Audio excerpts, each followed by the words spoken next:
자, 10월 20일 사무행정 수업 시작하겠습니다. 오늘은 지난 시간에 말씀드렸던 것처럼 어제 내줬던 그 과제 문제들 같이 한번 풀이하는 시간을 가져보도록 하겠습니다. 자, 학습 4단원의 1번 문제부터 볼게요. 다음이 설명하는 개념을 쓰시오. 물품의 생산과 소비의 거리를 조정하여 시간적 효용을 창출, 적시에 원료와 부품을 공급하여 생산을 원활하게 한다. 제품 수요에 맞게 출하하여 판매 효과를 높인다. 이거 뭘까요? 정답이? 뭘까요? 정답이? 얘는 정답이 보관이 되겠죠. 기억납니까 이거? 지난주에 학교에서 했던 내용이라 조금 모를 수도 있는데 보관에 대한 요 개념을 꼭 알고 넘어가자고 말씀드렸던 기억이 납니다. 보관. 정답은 보관입니다. 보관인데 그때 보관이 뭐라 그랬어요? 여러 가지 막 내가 막 설명을 하긴 했는데 요것도 내용을 역시 한번 정리를 좀 해볼까요? 보관. 자, 보관이요. 밑줄 치라고 그때 내가 말씀드렸던 것 같아요. 그 보관의 개념에 대해서도 밑줄 쭉 쳤었고, 그 다음에 역할, 요렇게 쭉 몇 가지 밑줄을 쳤었던 걸로 기억합니다. 근데 이거 막 보관 개념 막 무슨 기능이니 정의니 이거 다 따로 외우려고 하지 마시고요. 합쳐서 그냥 외우세요. 합쳐서. 그렇게 해도 문제 푸는데 아무 지장 없습니다. 자, 보관 밑줄 쳤던 내용을 쭉 정리를 끊어서 한번 볼게요. 물품의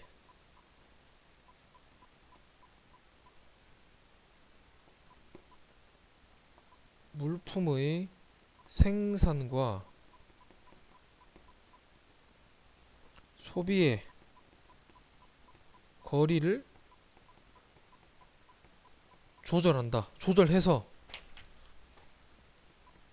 시간적 효용을 창출한다. 이 문장 자체가 시험에 나옵니다. 그러니까 이렇게 꼭 외우시고요.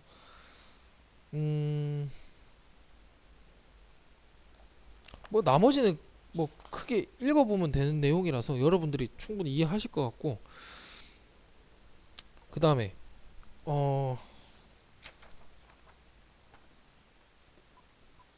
이것도 조금 요 관로를 해서 씁시다. 이거 좀 겹치는 내용이라 소비 지점의 최전선으로서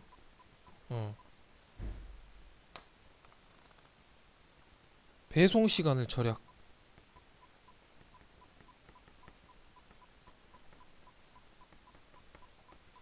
자, 이 보관이라는 거는 창고에다 보관하는 거죠, 그냥. 근데 뭐라 그랬어요? 이거를 조금 더 이 여기 써져 있는 이 문장들을 쉽게 이해하려 그러면은 그냥 일반 창고 말고요. 그 거점 물류센터 같은 거, 물류센터 같은 거 한번 생각을 해보라 그랬죠. 거점 물류센터에 있는 창고 같은 것들. 걔네들 뭐예요? 이 공급자가 있으면은 물건 우선 일로 보내죠. 물류센터로. 그럼 오다가 들어오면은 소비자들한테 직접적으로 나가는 거는 여기서 나간다고. 그쵸? 그러니까 여기 이런 용어가 등장한 소비 지점의 최전선. 소비자한테로 바로 나가는 거는 공급자에서 나가는 경우도 물론 있긴 한데 대다수는 이 물류센터를 거쳐서 소비자를 통해서 나간다. 요렇게 이해하시면 되고, 그래서 당연히 소비자들한테 물건이 들어가야 되니까 배송 시간을 절약을 할 수 있어야 된다. 이런 내용이고, 그래서 이 공급자와 소비자 거리간을 넓히는 게 좋아요? 좁히는 게 좋아요? 좁히는 게 당연히 좋죠. 왜냐하면 소비자가 물건 주문했어. 늦게 걸리는 것보다는 빨리 가는 게 좋잖아요. 그러니까 생산과 소비의 거리를 최대한 조절해서 좁혀서 시간적인 효용을 창출할 수 있어야 된다. 이게 보관이죠. 그렇게 이해를 하시면 됩니다. 그 다음에 이런 용어가 또 등장을 하죠. 운송과 배송의 윤활유 역할. 이 문장 자체가 시험에 나오기 때문에 이렇게 쭉 다 써드리는 거예요.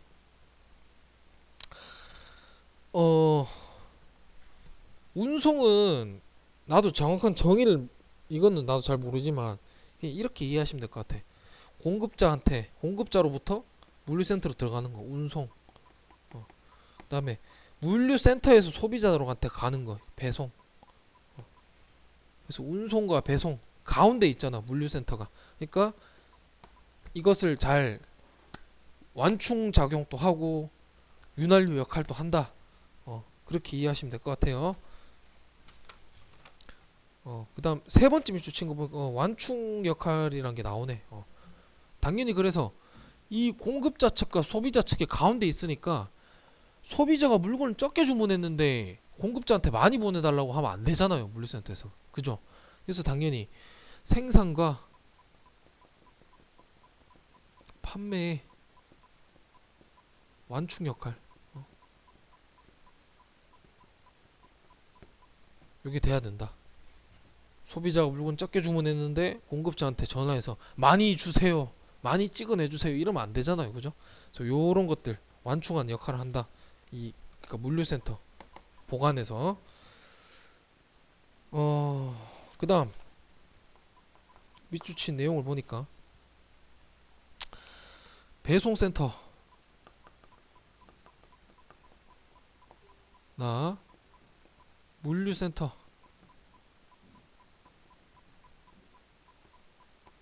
집산 분류 유통가공 검사 역할 수행. 검사 역할. 내가 이야기했죠. 물류센터, 택배 물류센터 생각을 해봐요. 이거 각 지역별로 물건 다 쫙 그거에 막 알맞게 다 뿌려줘야 돼요. 물류센터에서. 그러니까 경상도로 갈 거, 전라도로 갈 거, 경기도로 갈 거, 강원도로 갈 거 다 분류를 해줘야 돼요. 이게 분류. 그다음 뭐 물건에 하자가 있을 수도 있으니까 도중에 오다가 뭐 배송 중에 운송 중에 그런 하자가 발생했을 수도 있으니까 뭐 검사도 한다. 보관 그러니까 물류센터에서 그런 역할을 수행한다. 그런 뜻입니다. 그다음에 다섯 번째 한 가지만 더 정리를 좀 합시다. 물품의 현상 유지뿐만 아니라 물자적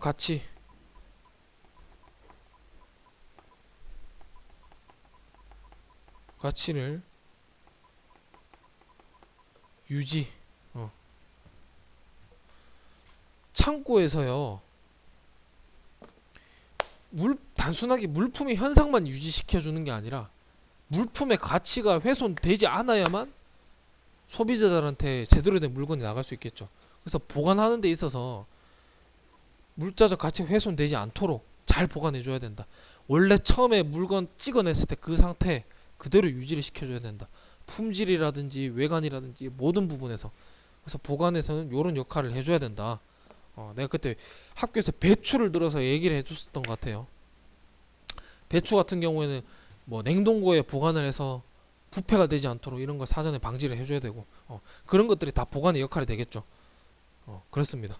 그래서 보관에 대해서 쭉 정리를 했는데 이거 꼭 기억을 하셔야 됩니다. 이거 이 될 수 있으면 통 문장으로 어느 정도 좀 암기가 될 수 있었으면 좋겠습니다. 이거 상태 그대로 시험 문제에 나오기 때문에 그렇게 설명을 드렸고 그 다음에 보관의 기능도 이거 좀 암기를 하자고 했었습니다. 크게 설명은 안 드렸었는데 이것도 시험에 나올 수가 있어요. 보관의 기능 네 가지죠. 저장, 혼합, 암기를 좀 알아서 해주세요. 이거는 혼재,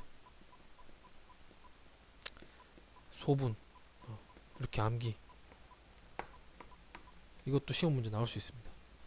요렇게 보관에 대해서는 요 정도만 뭐 알아도 큰 지장은 없을 것 같아요. 자, 그래서 원래 문제로 한번 돌아가 볼게요.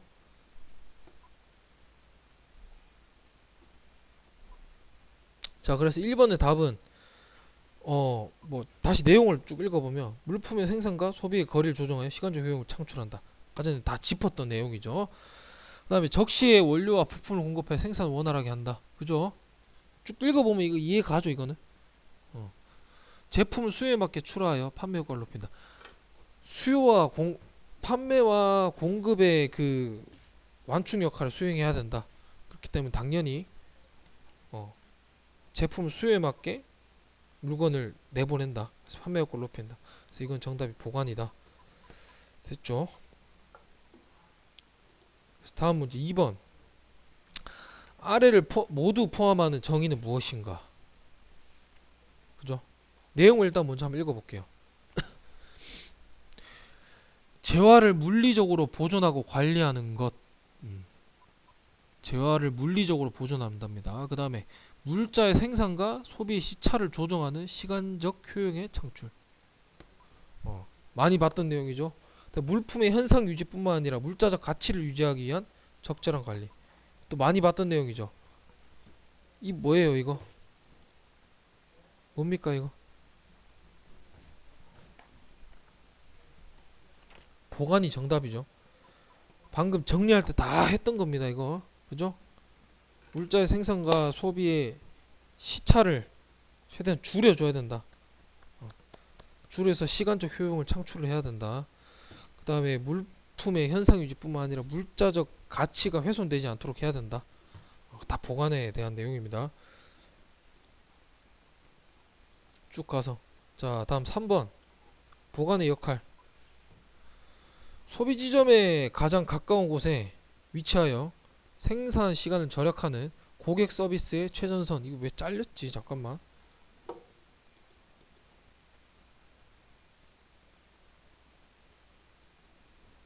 뭐 보는데 지장 없을 것 같아요.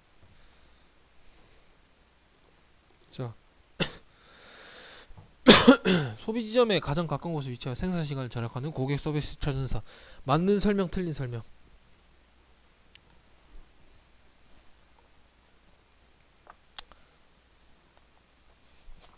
이거 솔직히 말장난인데 정답은 X예요. 왜 X일까요, 이거? 일단 물류센터 떠올리라고 했죠. 물류센터 떠올리면 소비지점에 가장 가까운 곳에 위치, 이거는 맞는 내용이에요. 근데 여기서 이제 생산 시간이 아니라 배송 시간을 절약할 수 있는 고객 서비스의 최전선, 이렇게 되겠죠.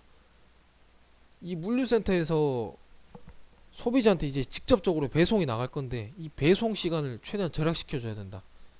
물류센터에서는. 그래서 이 생산 시간이 아니다. 그래서 X다. 그다음에 비용과 서비스의 트레이드 오프 관계에서 생산과 배송의 윤활유 역할을 수행한다. 생산과 배송의 윤활유 역할 수행. 맞는 설명일까요? 틀린 설명일까요?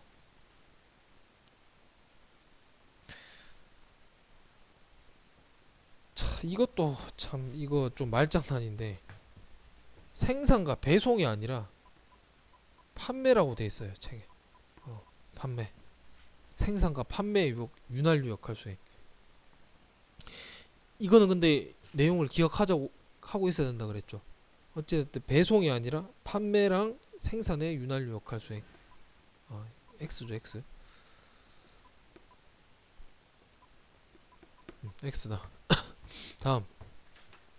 지속적인 유통과 판매가 가능하도록 배송과 판매의 조정 및 완충 역할을 수행. 이 맞는 설명일까요? 틀린 설명일까요? 배송과 판매의 조정 및 완충 역할의 수행.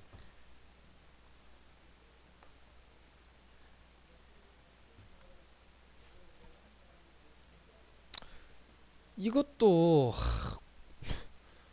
지금 문제지 보니까 정답이 O라고 돼 있는데 사실 이것도 위에 거대로 따지면은 생산이에요. 생산과 판매의 조정 및 완충 역할의 수행이에요. 원래는 굳이 따지자면. 근데 책에는 문제집에 정답은 O라고 돼 있네요. 그래서 뭐 이렇게는 문제가 안 나올 거예요. 이렇게 얍실하게는 문제가 안 나올 거니까 어찌되었든 이 개념을 꼭 기억은 하셔야 된다. 생산과 판매의 완충 역할을 수행한다. 그 다음에 배송센터나 물류센터에서 집산 분류 유통 가공 조합 및 검사 역할의 수행. 맞는 설명이죠 이거는. 물류센터에서 분류 유통 가공 검사 역할 수행한다고 했습니다. 맞는 설명이다. 조금 문제가 너무 얍실하게 낸 것도 있네요. 요거 알아서 봐두시고. 다음 4번 보관의 기능. 이거는 일단 내가 길게 설명 안 했는데 두 글자씩밖에 없죠. 그래서 무조건 암기하자 그랬죠. 정답이 뭐예요? 보관의 기능 네 가지. 저장, 혼합,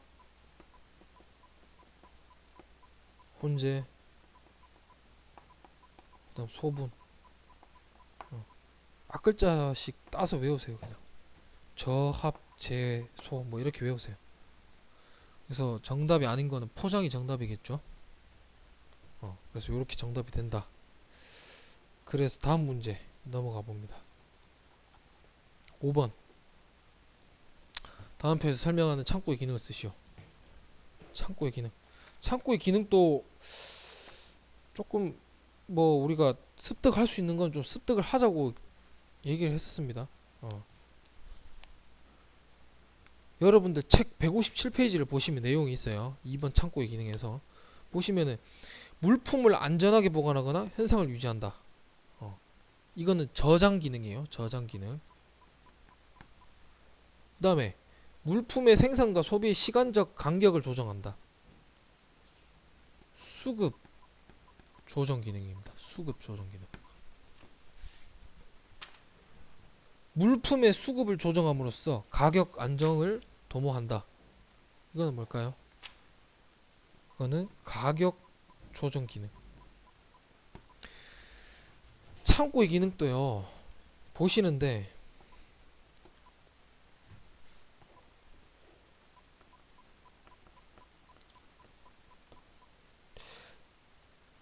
다 외우지 말고 한 3개 정도만 좀 외웁시다. 저장 기능 이거 뭐 굳이 뭐 부연 설명 필요 없죠. 물품을 안전하게 보관.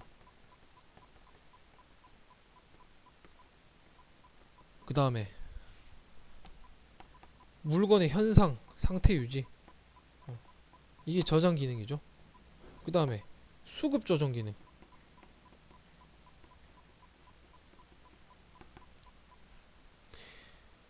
쭉 보면은 물품 뺍시다.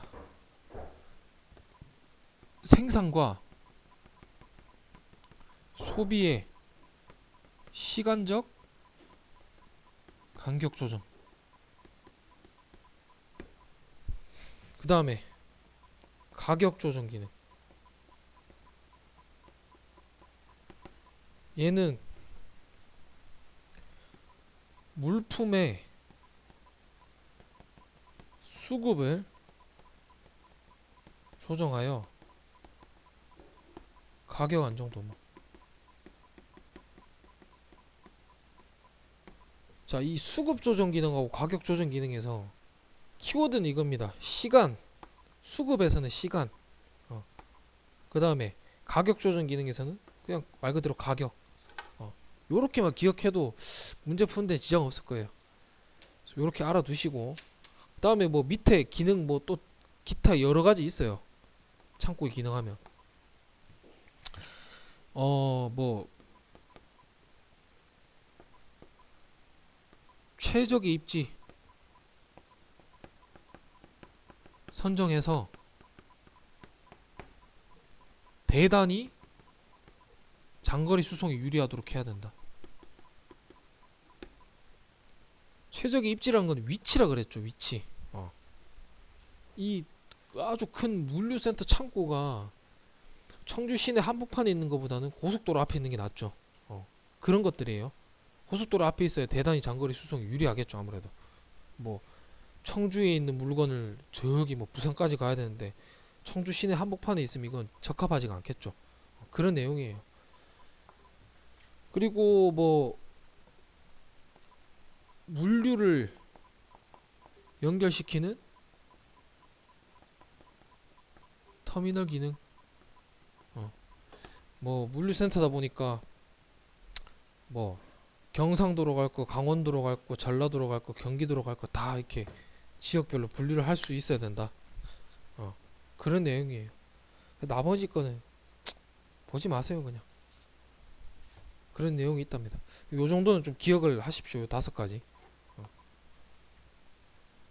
이렇게 해서 요것도 암기를 해주시고, 그렇게 해서 원래 다시 문제로 돌아오면은 아까 전에 정답은 다 확인했죠. 여기는 첫 번째는 저장, 그 다음에 수급 조정, 가격 조정 기능, 이렇게 정답이 됩니다. 그게 어렵지는 않은 문제였던 것 같아요. 내려가서 6번 문제. 나오죠. 이거 암기를 해야 돼. 이거가 이제 되게 중요한 내용인데 10가지를 다 외울 수 있으면 꼭 좀 외우자 그랬죠. 자, 첫 번째 빈칸 볼게요. 창고가 아니라 보관의 원칙이죠. 보관의 원칙. 전부 다 보관의 원칙입니다. 10개 있는 거 암기를 하자고 했어요. 자, 첫 번째 나오죠. 먼저 입고된 물품을 먼저 출고하는 것. 이게 뭐죠? 먼저 들어온 놈 먼저 내보내는 것. 선입선출이죠. 선입선출의 원칙. 뭐 이렇게 되죠. 선입선출. 근데 이 용어는 계속해서 나올 겁니다. 선입선출. 중요한 내용입니다. 자, 다음. 4번. 물품의 입고와 출고가 빈번한 정도에 따라 보관 장소를 결정한다. 물품의 입고 출고 빈도 나오면은 무조건 회전 대응 보관의 원칙입니다. 무조건. 이름도 좀 긴데 회전 대응 보관의 원칙입니다. 빈도 나오면은 빈번한 정도가 빈도거든요. 이거 나오면 무조건 회전 대응 보관의 원칙이다. 이걸로 가야 됩니다. 그 다음에 4번. 물품의 중량에 따라 보관 장소의 높낮이를 결정한다. 이거는 뭐예요? 무거운 물건 아래로 적재해야 된다. 가벼운 물건 위로 적재해야 된다. 당연히 그렇게 해야 되는 내용인데 이거 이름을 암기를 해야 되죠. 중량 특성의 원칙. 이거 꼭 암기요. 그죠? 중량 특성의 원칙.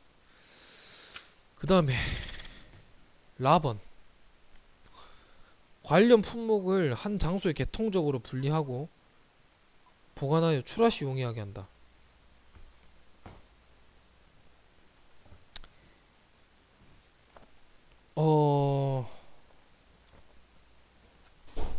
얘는 정답이 네트워크 보관의 원칙입니다. 네트워크 보관의 원칙이 선생님 개인적으로 읽어봤을 때 제일 안 와닿는 내용이었는데 내용이 이런 내용입니다. 네트워크 보관의 원칙. 그때 학교에서 설명이 조금 부족했던 것 같은데 얘만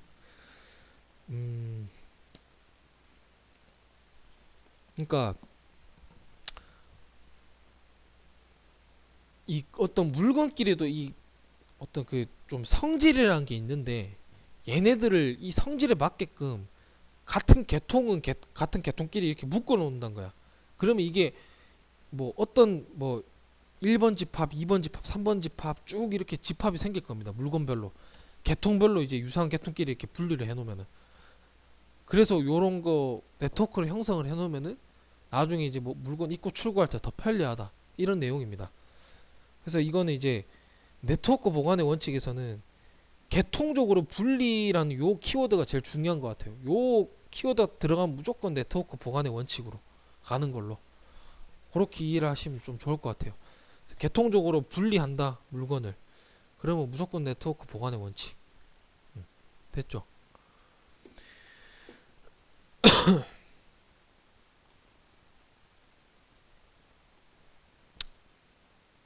그 다음에 나오는 거 내용 읽어볼게요. 마법은 물품의 창고 내 입구와 출구를 용이하게 하고 창고 내 원활한 화물 흐름과 활성화를 위하여 통로면에 보관한다. 통로면에 보관한다. 통로면에. 자, 보세요. 창고가 있는데요. 저기 통로가 아닌 곳 완전 구석탱이 짱 박아놨다고 생각해봐. 이거 그러면은 통로는 그림을 다시 좀 그릴게요. 창고가 이렇게 있으면은 통로가 입구가 여기 있고 통로가 이렇게 이렇게 이렇게 이렇게 나와있다고 칩시다. 근데요, 물건을 이런 데다가 적재를 한다고 칩시다. 가져오기 편하죠. 근데 이 가운데 한가운데다 적재했다고 생각해봐. 답 안 나오죠. 이거 물건 가지러 갈라 그러면 그 뜻이에요. 통로 대면에 원칙. 그래서 창고 내의 원활한 화물 흐름과 활성화를 위하여 통로면에 보관한다. 통로면, 여기가 통로면이죠. 이게 사람이 지나다닐 수 있는 길인데 가운데다 해놓으면 이거 너무 꺼내기 힘들잖아. 특히 공간 더 넓은데 이런데 한가운데다 물건 짱 박아 놓으면은 물건 가지러 가는데 한나절이죠. 그러니까 되도록 통로면에다가 물건을 적재를 해줘라. 이게 통로 대면 보관의 원칙입니다. 그래서 이거는 통로면에 보관을 한다. 화물 흐름과 활성화를 위하여 통로면에 보관을 한다. 이게 핵심 키워드고, 그래서 요 명칭을 잘 기억을 하셔야 돼요. 이것도 암기를 하셔야 돼. 통로 대면 보관의 원칙이다. 이게 통로 대면 보관의 원칙이다. 이렇게 꼭 기억을 해주셔야 됩니다. 그쵸? 뭐 나머지 또 내용을 한번 볼까요? 안 짚었던 거. 자, 높이 쌓기 원칙. 상식적으로 다 이해가는 거죠. 창고 면적은 한정적인데 물건을 1층으로만 쌓으면 보관을 많이 못하죠. 그러니까 층층이 많이 쌓아야 많이 보관을 할 수 있다. 이런 뜻입니다. 그래서 용적 효율을 높인다. 그러니까 면적 사용률의 효율을 높일 수 있다. 그렇죠? 그 다음에 동일성 유사성의 원칙.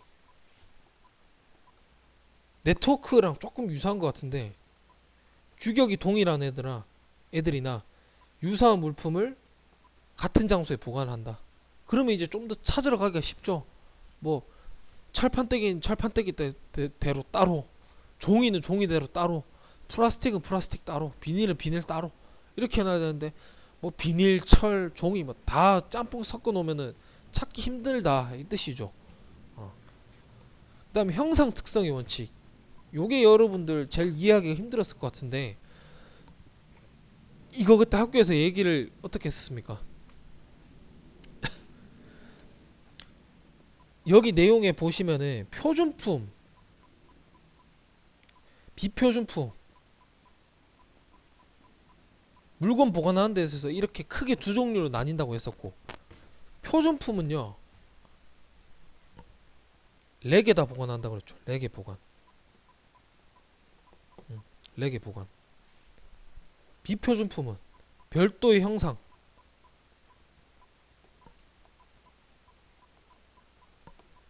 별도 형상에다가 보관한다. 그쵸? 표준품. 렉이라는 게 그거라 그랬죠. 렉이 여러분들 회사 창고, 큰 창고 들어가면은 이렇게 막 2층, 3층으로 이렇게 막 큰 아주 철로 된 선반 같이 생긴 거 있을 거예요. 그게 렉이라고 했고, 그 렉에다가 보관이 가능한 물건들이 표준품이라고 했습니다. 그러니까 뭐 이렇게 렉에다가 이렇게 물건을 쌓았을 때 얘가 이제 안정적으로 적재가 될 수 있는 물건들, 그런 게 표준품. 비표준품은 이게 물건 외관 자체가 이상하게 생겼어. 갖고 이게 도저히 렉에 올릴 수가 없어. 렉에 올리면 이게 흘러내려가지고 사람이 다칠 수도 있다던가, 아니 물건이 파손된다던가, 이런 것들은 렉에다 보관하면 안 되잖아. 그죠? 별도 보관할 수 있는 이 틀을 만들어야 된다. 그런 애들이 비표준품. 네, 계란을 예를 들어서 설명을 했었죠. 계란 그냥 그 철판 떼기 그 선반에다 올린다고 생각해봐. 떼굴떼굴 굴러가지고 다 깨지겠죠. 그래서 계란 같은 경우 계란판이라는 이 형상을 별도로 제작을 해서 보관을 해주잖아. 그죠? 그래서 계란이랑 계란판을 떠올리면 된다고 생각했었죠. 말씀드렸었죠. 그 형상 특성의 원칙이다. 그 다음에 위치 표시의 원칙. 이거는 뭐죠?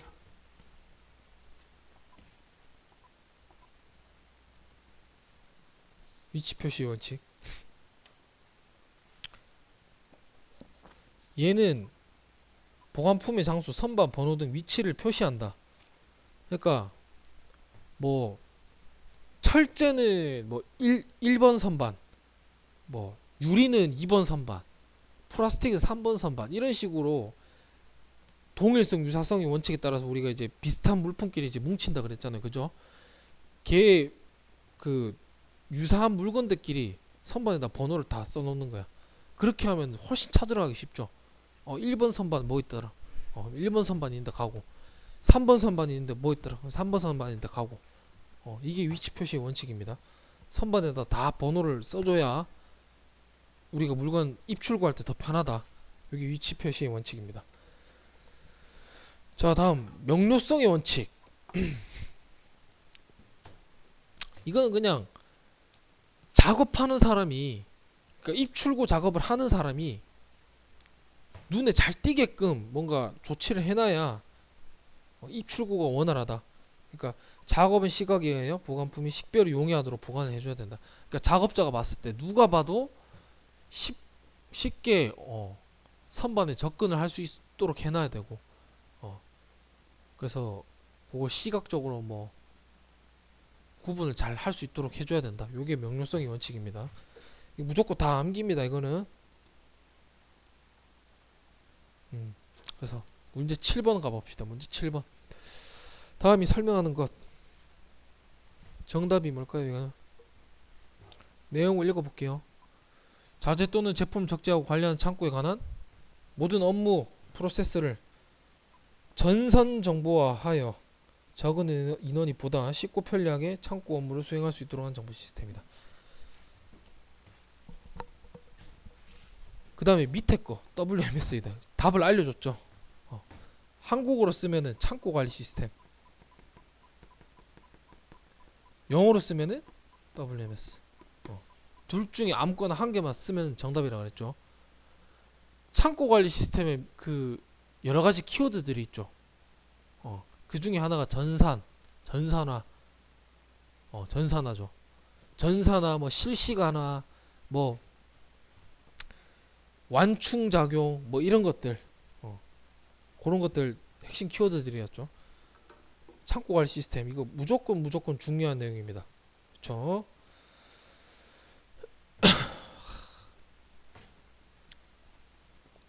자, 얘는 8번은 내가 편집을 좀 잘못했는데, 문제 만드신 분이 편집 좀 잘못했는데 정답이 다 써져 있죠.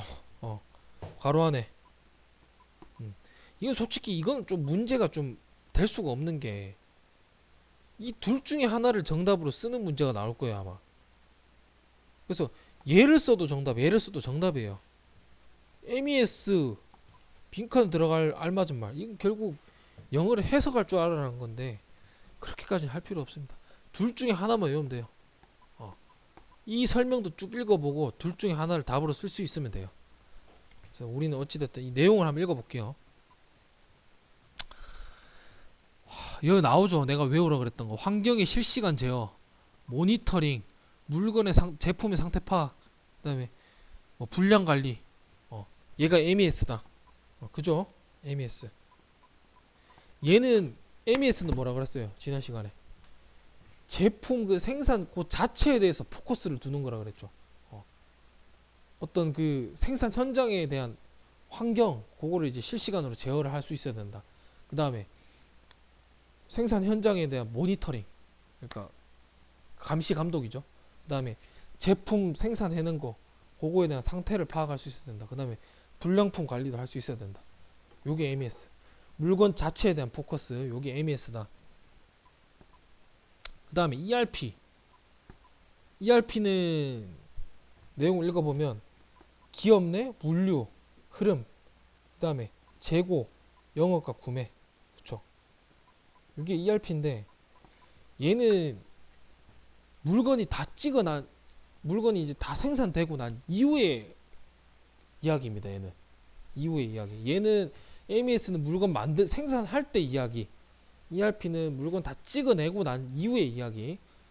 ERP는 그래서 이제 물건 생산되고 난 이후에는 이제 어디론가 팔려 나가야 되겠죠. 그러면은 뭐 창고로 들어갔다가 소비자들한테 가고 이런 물류 흐름들 이런 거에 대해서 이제 파악을 할 수 있어야 되고, 그 다음에 당연히 물류 흐름이니까 창고로부터 입출고되는 그런 것도 다 파악이 돼야 되고, 당연히 창고 재고도 파악이 돼야 되겠죠. 그 다음 영업과 구매, 물건을 실제 팔아먹는 것들에 대한 거, 그 다음에 원자재를 사들이는 거에 대한 이야기, 그죠? 창고로부터 물건 입고되는 거, 출고되는 거에 대한 이야기입니다. 영업과 구매. 영업은 판매를 위한 거잖아, 그죠? 그런 것들이 ERP다. 꼭 기억을 하셔야 됩니다. 이런 스타일로는 문제가 안 나옵니다. 자, 다음 9번 창고관리 시스템. OX 문제죠, 역시. 자, 창고 내 모든 실물과 정보가 일치한다. 맞는 설명, 틀린 설명. 실물과 정보가 일치해야 되잖아, 그죠? 일치해야 됩니다, 이거. 전산 시스템에 있는 그 입력된 정보랑 창고 내에 있는 실제 재고랑 틀리면 안 되잖아요, 그죠? 당연히 맞는 설명이에요, 이거는. 자재 및 상품 정보에 대한 확고한 신뢰를 제공한다. 맞는 설명, 틀린 설명. 얘는 지금 문제지에 보니까 틀린 설명이 돼 있는데 이거 왜 틀린 설명이지? 봅시다.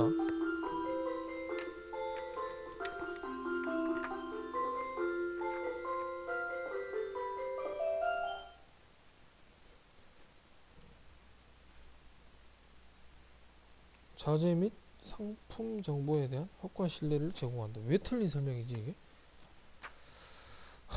참, 이거 내가 내용 보니까 책에 이렇게 돼 있어요. 뭐라고 돼 있냐면 자재 및 제품 정보에 대한 확고한 신뢰를 제공한다. 이게 상품이 아니라 제품이라서 그런 것 같은데 이렇게 문제 안 나와요. 일단 정답은 X라고 되어 있습니다. 이거 맞다고 해도 할 말 없어요. 이거는 좀 문제 같지도 않은 문제입니다. 이거는. 자, 다음 투명한 관리를 한다. 당연히 가능하겠죠. 투명한 관리. 가르칠 수가 없잖아. 수기를 입력하는 게 아니기 때문에. 전산에 올리면 이거 만천하에 다 공개가 되는 건데 당연히 투명한 관리가 되겠죠. 창고 관리 시스템은 생산 관리 시스템 및 생산 관리 시스템, 이건 뭐죠? 얘가 MES죠. MES의 한국어를 번역해 놓은 거죠. 전사적 자원 관리 시스템, 얘는 ERP를 한국어로 해석해 놓은 겁니다. MES 및 ERP를 상호 연계함으로써 모듈화의 범위를 확대한다.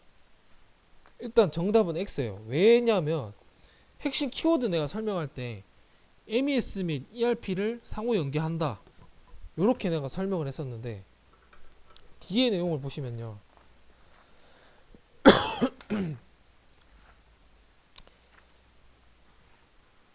모듈화의 범위가 아니라 자동화의 범위를 확대한다고 되어 있어요. 자동화라는 요것도 핵심 키워드라고 했었죠. 자동화, WMS의 키워드들, 뭐 자동화, 전산화, 실시간, 그 다음에 뭐 완충작용, 그 다음 뭐 신뢰성, 그죠? 그 다음에 뭐 MES, ERP 이런 것도 다 지금 WMS의 핵심 키워드들이잖아요, 그죠? 그래서 요 모듈화가 아니라 자동화가 들어가줘야 된다. 요 정도로는 문제가 그래도 조금 나올 수 있지 않을까, 저는 개인적으로 그렇게 생각을 합니다. 요 정도로. 그 다음에 직관적인 영업이 가능하다. 책에 있는데 이거는 설명을 안 드렸어요. 따로 별로 안 중요한 것 같아서. 근데 이것도 직관적인 영업이 가능하다. 이것도 맞는 설명입니다.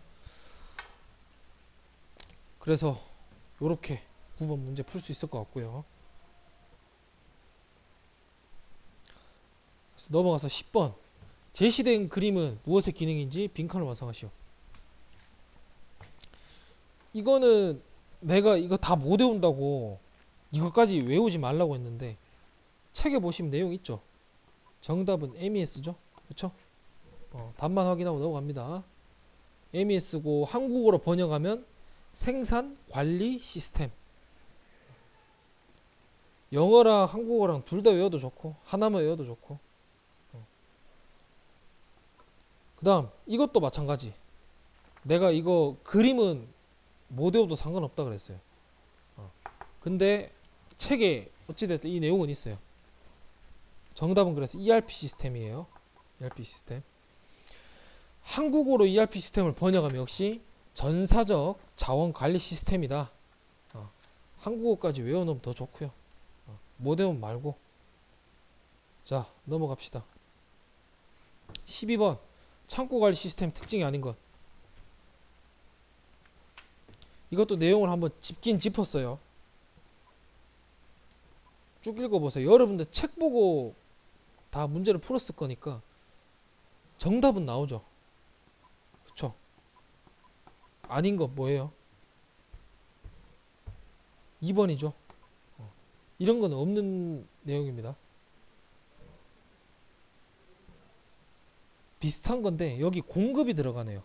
보니까 상호 연관된 공급 체인 프로세서. 외울 필요 없어요. 넘어갑시다. 13번. 이거 정도는 그래도 이 그림을 내가 통째로 외울 필요는 없다 그랬죠. 근데 이거 정도는 알자 그랬죠. 일단 이거 그림 봤을 때 이거 뭡니까 이거? 이건 바로 나와야 되죠. 뭐예요 정답? WMS 창고 관리 시스템이죠. 정답은 일단 WMS인데 이거를 내가 알아라고 했죠. 제품 창고에 대한 바운다리, 자재 창고에 대한 바운다리, 이거에 대해서 대략적으로는 알자 그랬죠. 그쵸? 그 다음에 자재 창고, 제품 창고에 대한 내용들 알자 그랬습니다. 자, 먼저 제품 창고.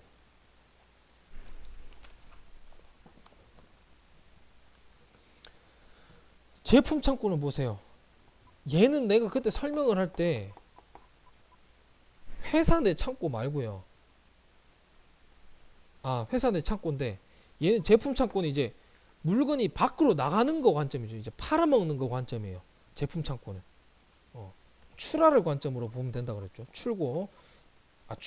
출하라고 합시다. 얘는 입고를 관점으로 보면 좀 더 편할 것 같아요. 물론 자재 창고나 제품 창고 둘 다 입고 출고 다 이루어지는 건데 얘는 물건 팔아먹는 거 관점, 얘는 물건 사들이는 거 관점, 원자재 사들이는 거 관점. 자, 그거를 이해를 하고 다시 보세요. 제품 창고 보시면은 생산팀으로부터 입고가 된답니다. 이 입고는 뭐죠? 생산팀에서 물건 찍어냈을 거 아니야, 그죠? 그 물건을 제품 창고로 최종 완성된 제품을 제품 창고로 박아 넣는 거죠. 쌓아 놓는 거죠. 그게 여기 제품 창고 입고입니다. 그 다음에 제품 창고의 출고는 뭐예요? 출고. 거점 물류센터로 물건 보내는 거. 그쵸. 물건 팔아먹기 위해서 드디어 회사를 떠나는 거죠, 이제. 그래서 여기 이쪽으로 출고가 주로 일어나고, 그 다음에 이 납품이라고 돼 있는데 이것도 어떻게 보면 출고랑 똑같아요. 얘는 고객한테 다이렉트로 가는 거, 얘는 거점 물류센터 거쳐서 고객한테 가는 거. 이 차이밖에 없죠. 그쵸? 요 흐름을 알자고 그랬고, 그 다음에 자재 창고는요. 자재 창고 뭡니까? 구매 생산 계획을 생산팀에서 짭니다. 그러면은 정수기 1000개 찍어내야 돼. 여기에 들어가는 원자재들 필요하죠. 그러니까 당연히 구매 발주하죠. 물건 주문합니다. 원자재. 그럼 이 협력사 원자재 업체죠. 원자재 업체가 그러면은 자재 창고로 이제 납품을 하는 겁니다. 여기서 이제 입고가 되는 거죠. 자재 창고로. 원자재 창고로 이제 원자재가 이제 입고가 되는 겁니다. 그러면은 뭐야? 생산팀에서는 원자재를 가지고 당연히 정수기를 만들어야 되니까 자재를 수불 한다. 자재를 받으러 간다. 자재 창고로 가서 그거죠. 요 흐름만 알자 그랬어요. 그 다음에 자재 창고, 제품 창고의 그 특징들 몇 개. 요거는 지난 시간 수업했으니까 더 설명 안 합니다. 그래서 요렇게까지는 알고 계셔야 된다. 그쵸? 자, 다음 학습 5번 단원. 학습 5번 단원. 여기서부터는 뭐 쭉쭉쭉 넘길 수 있어요. 중요한 내용 뭐 알짜배기는 다 끝났고요. 사실상 재고의 유형 아닌 것은 이거는 암기하자고 그랬죠. 바로 나와야 됩니다. 이거는 얘는 재고 유형이 맞는 거죠. 정답은 일단 1번이에요. 1번인데 원자재는 뭐예요? 말 그대로 원재료. 정수기 만드는데 필요한 뭐 철, 비닐 뭐 이런 것들. 원자재들. 완제품은 정수기 완성된 제품 그거 정수기. 그죠? 헷갈리는 게 이거 두 개라 그랬죠. 반제품, 제공품. 반제품과 제공품의 공통점은 뭐예요?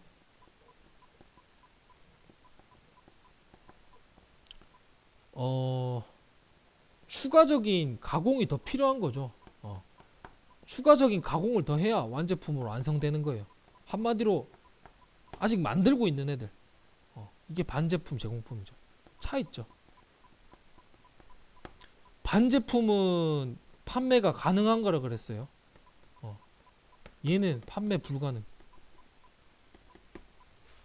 반제품은 뭡니까? 정수기에 보면은 뭐 밸브 부분, PCB 부분, 뭐 이렇게 막 각 부서별로 쭉 나뉠 거 아니야.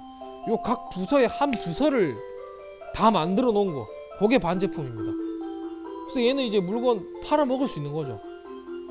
그 필요한 딱 부분만 딱 사서 조립할 수 있는 거잖아, 그죠?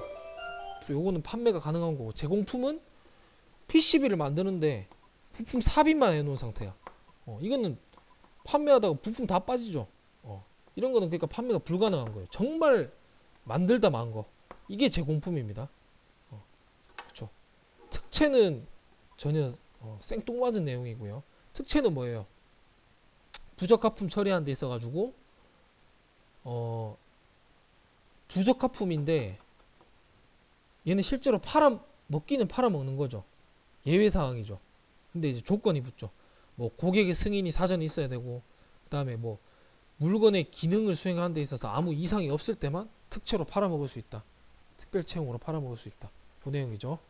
그래서 1번 문제 풀어봤고요. 그 다음에 2번 아래를 모두 포함하는 정의는 무엇인가? 잠깐만, 이건 내 봤던 것 같은데 내용 앞에서 똑같은 문제가 있지 않았나요? 이거 아까 풀었잖아, 그죠? 보관이죠, 정답. 재활의 물리적 보관. 그쵸, 쭉 보관입니다. 편집을 좀 잘못하신 것 같네. 그 다음에 안정성 재고 설정에 대한 재고 관리도이다. 빈칸을 채워라. 이건 여러분들 177페이지에 있어요, 내용이. 수업을 안 했는데 정답만 좀 체크합시다. 자, 공급자가 기업한테로 가는 거.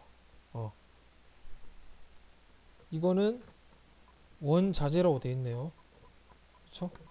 그 다음에 기업은 제공품을 만든다. 그 다음에 완제품. 이렇게 정답이 된답니다. 정답만 확인하고 넘깁시다.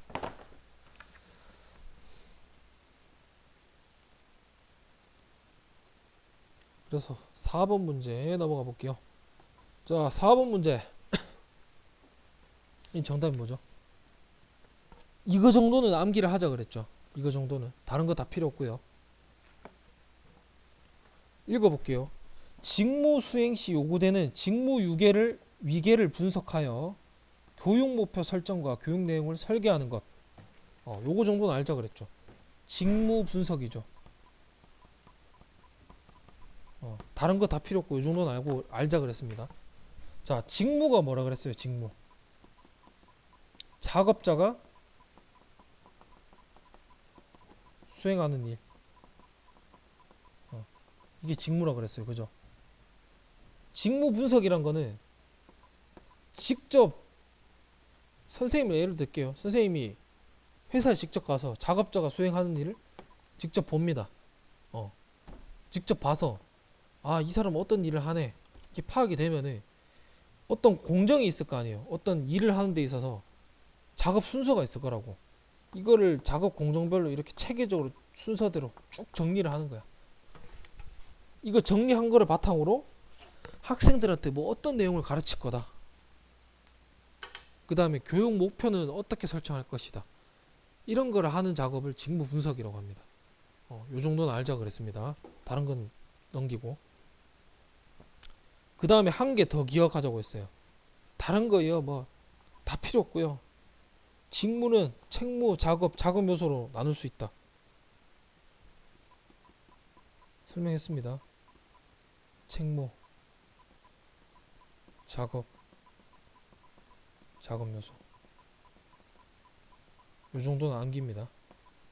책무가 제일 큰 애, 작업 요소, 요 순으로 간다 그랬죠. 제일 큰 애가 책무다.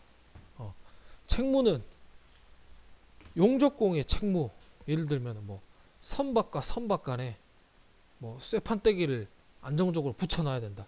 이게 책무라고 칩시다.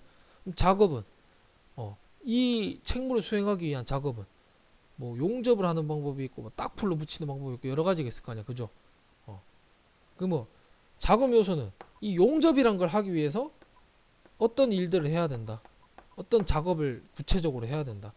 뭐 용접기를 준비한다. 뭐 용접하는데 그 마스크 쓴다. 보안경 낀다. 그다음 뭐 용접기로 때운다. 이런 게 작업 요소죠. 그다음에 뭐 딱풀로 붙이는 작업할 때는 딱풀을 준비한다. 선박에다 딱풀을 칠한다. 뭐 이런 게 작업 요소가 되겠죠. 이런 개념입니다. 나머지는 다 패스. 필요 없습니다. 자, 넘깁시다. 문제 6번. 조금 갑자기 이게 왜 나온지 모르겠는데 생뚱맞은 내용이 나오죠. 보니까 여러분들 책 180페이지에 보시면은 이 차트가 나옵니다. 앞에서도 했었죠. 근데 이 차트 되게 중요하다 그랬죠.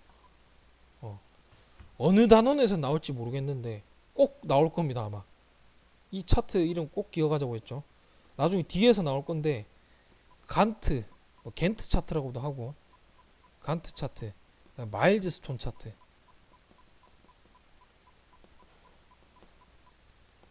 이거는 배웠는데 이건 아직 안 배웠을 거야. 근데 이거 둘 다 알아야 됩니다. 어쨌든 간트 차트는 이미 배웠으니까. 간트 차트가 뭐예요? 간트 차트.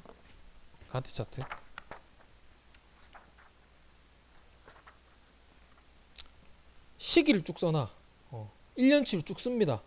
X축에다가 가로축에다가. 그 다음에 Y축, 그러니까 세로축에다가는 공정을 쭉 써놓는 거예요. A-01 이렇게 되는데 뭐 쉽게 이렇게 합시다. 뭐 저항 꽂기, 뭐 콘덴서 꽂기, LED 꽂기, 뭐 IC 꽂기, 기판 한 개 완성하는데 필요한 작업 공정이라고 합시다. 이거를 쭉 다 써놓는 거야. 그리고 여기다가는 일정을 써놓는 거야. 그럼 뭐야? 여기 보면은 저항 꽂기는 1월달부터 9월달까지 해야 된대요. 그쵸? 그리고 이 점선으로 표현된 거는 실제로 진행된 그 정도. 얘는 보니까 9월달까지 다 진행했네. 얘는 끝났네. 그 다음에 여기 보시면은 위에 게 이제 필요한 작업 공정이고 실선이 이제 그거네.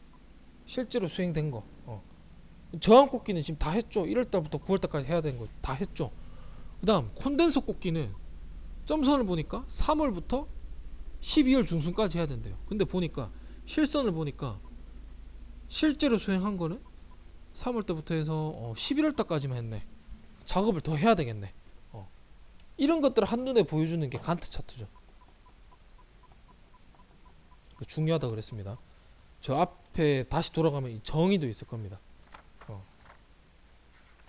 그림이 나올 확률이 좀 낮고요. 아마 줄글로 쭉 풀어서 나올 거예요. 문제가 나와도. 그렇기 때문에 간트 차트 이거는 꼭 기억을 하셔야 됩니다. 간트 차트 계속 나왔습니다. 요 잠깐 읽어드리면은 간트 차트는 작업 공정이나 제품별로 계획된 작업이 어느 정도 진행되고 있는지를 보여주는 도표 형태의 도구다. 그래서 작업의 진척 상태를 표현하므로 일정 관리를 가능하게 한 도표다. 이게 간트 차트입니다. 이거 엄청 중요합니다. 좀 생뚱맞은 단원에서 나오긴 했는데 중요한 내용입니다. 이거는. 자, 다음 직무 분석 절차 정답만 확인할게요. 보자. 여기는 직무, 잠깐만요. 정답만 좀 써드릴게요. 직무, 책무, 도출. 첫 번째 빈칸에. 그다음 두 번째 빈칸에는 책무별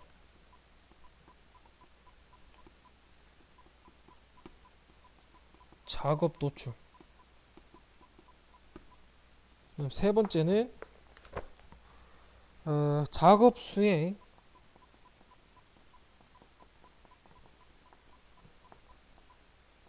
요소 나열. 이렇게 됩니다. 외울 필요 없어요. 그냥 여러분들 책 찾아보면서 풀어본 걸로 그걸로 합시다. 그 다음에 직무 분석 절차에 따라 도출되는 거 세 가지. 이것도 역시 수업을 따로 안 했는데 정답만 확인하면은 지식, 기능, 태도랍니다. 이게 정답이에요.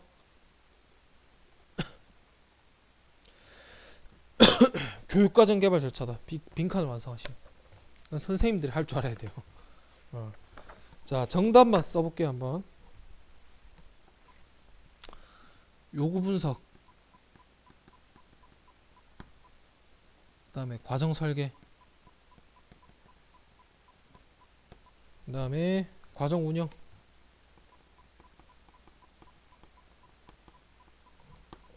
그 다음에 과정 평가.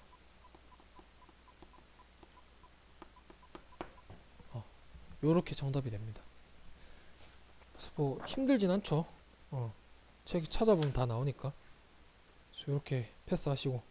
자, 다음 10번. 와, 참 여러가지 나오는데 봅시다. 이것도 정답만 써볼게요. 한번. 요구 분석. 여러분들 어쨌든 문제를 한 번씩 다 풀긴 풀어봐야 돼요. 혹시 모르니까. 과정 설계, 그 다음에 과정 개발, 그 다음 과정 운영, 그 다음 과정 평가.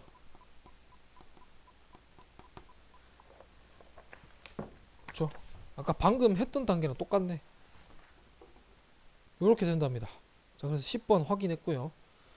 그래서 이제 학습 6번의 문제를 한번 봅시다. 이것도요, 여러분들 책은 197페이지입니다. 197페이지.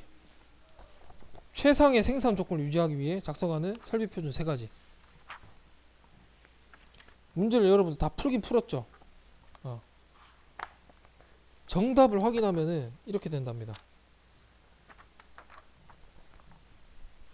여러분들 책에는 199페이지에 있습니다. 수행 내용에 보시면 최상의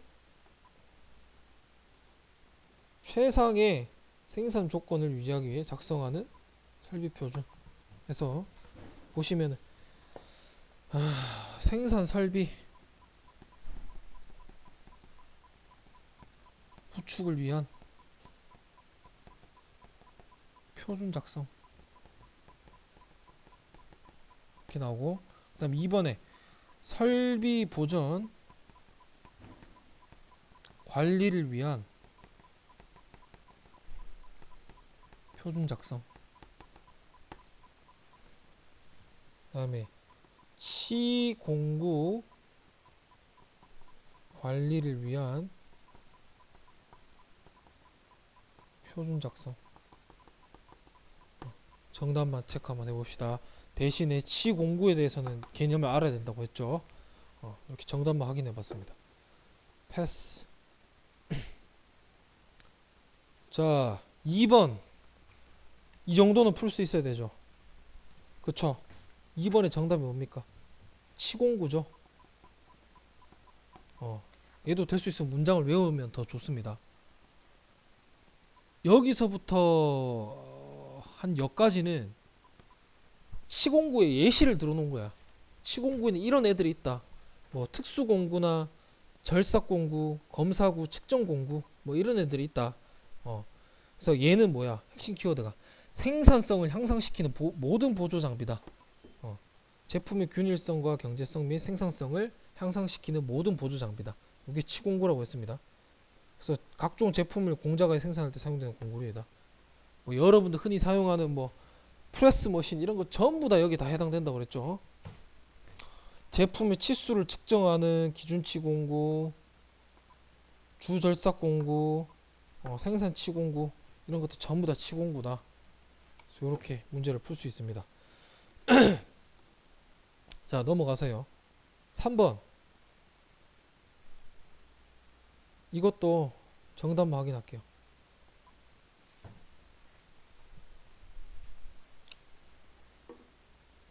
여기 1번의 빈칸은 사양 설명. 그쵸?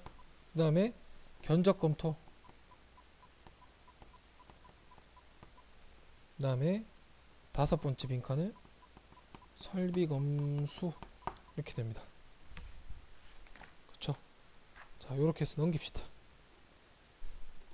자, 그래서 4번.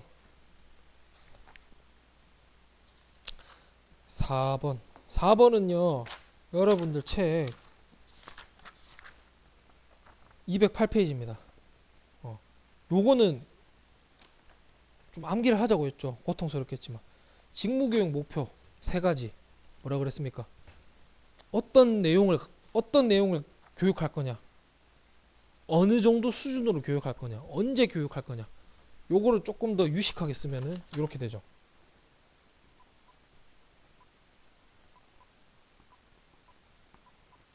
목표 과업. 목표 과업이 어떤 내용을 교육할 거냐? 요게 목표 과업이에요. 그 다음에 기대 수준. 어느 수준으로 교육시킬 거냐? 요게 기대 수준. 그 다음에 시간. 언제 교육할 거냐? 요게 직무 교육 목표입니다. 3가지. 요거는 암기를 해주셔야 됩니다. 그 다음 문제 5번. 설비 표준 이력 관리 분야 3가지. 정답만 확인할게요.